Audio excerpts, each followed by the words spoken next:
What's going on, guys? Mr. Markowitz here today to talk to you about Unit 4, Lesson 4, sound effects. Sounds that are used to give the audience a realistic sense of the film's action and setting. Yeah, you're watching a film and somebody, opens a door, you hear that door opening, and you as an audience aren't consciously thinking, oh yeah, that's what a door sounds like, but certainly hearing that door open,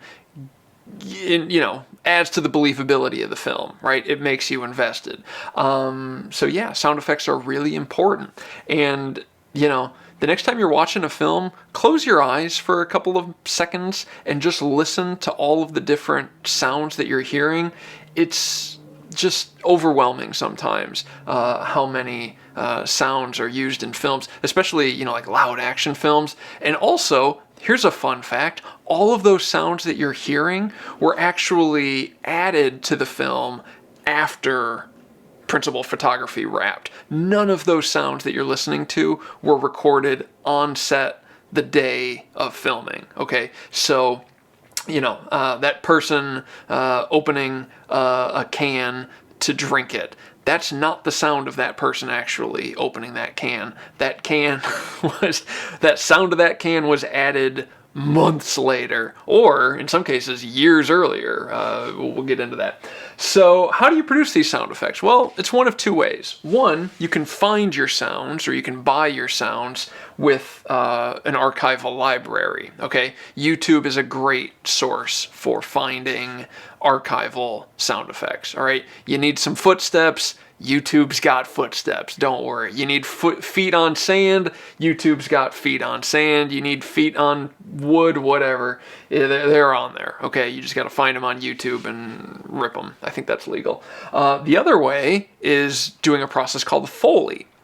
And Foley is where you are recording your own sound effects. It was kind of credited to a gentleman named Jack Foley, who was one of the pioneers in, producing sound effects in the early days of cinema. So what you're doing now is you have these Foley artists, these sound engineers, whatever, in a studio, and they have a list of all the different sounds that they need to record, and they have this large warehouse of different tools and instruments that help them produce those sounds, and just one by one, they go through the process. And there's a great video down in the Google Classroom link which will show you Foley artists at work. But, hey, we need keys hitting hand. All right, here we go. Keys hitting hand in 3, 2, 1.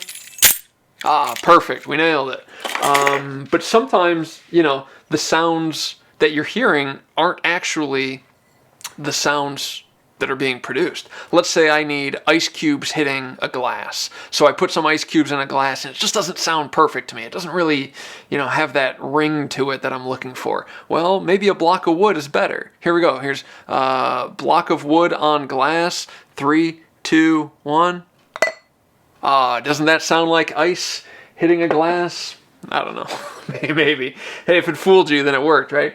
So those are different ways that you can produce sound effects. So how are sound effects used to kind of add to the narrative of the film? Well, one way that you can use sound effects is what's called a sound perspective, right? You want to give the audience a sense of their environment. So you can use sound effects or manipulate sound effects as a way to, clue the audience in to maybe the size of a room or a specific environment. Okay, so what am I talking about? Well, let's say you have a character walking in on a wooden floor. If you add some echo to that sound, then it will make the audience think that this character is walking in this large, open hall. Or in this clip from Top Gun, Maverick is going to buzz the tower, and in the film, they shift they pan the sound of the jet from the right side of, the film goer's ear to the left side.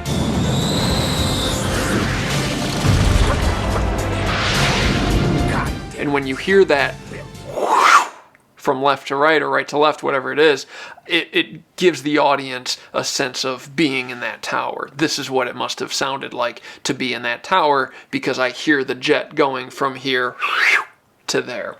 You can also use sound effects to cue the audience to the arrival of a character. In this clip from Jurassic Park, we hear the Tyrannosaurus Rex before we ever see the Tyrannosaurus Rex, and those footsteps kind of add to the the dread that's to come. We get a the fear is building in the audience before we ever see, in this case, the giant creature and go, oh my God, whatever. Just different ways to use sound effects. So there you go, guys. I hope this was helpful. I put some good videos down there in the description below, but email me if you have any questions or just comment on the classroom post. And yeah, sound effects. Good job. Good job, me. See you guys.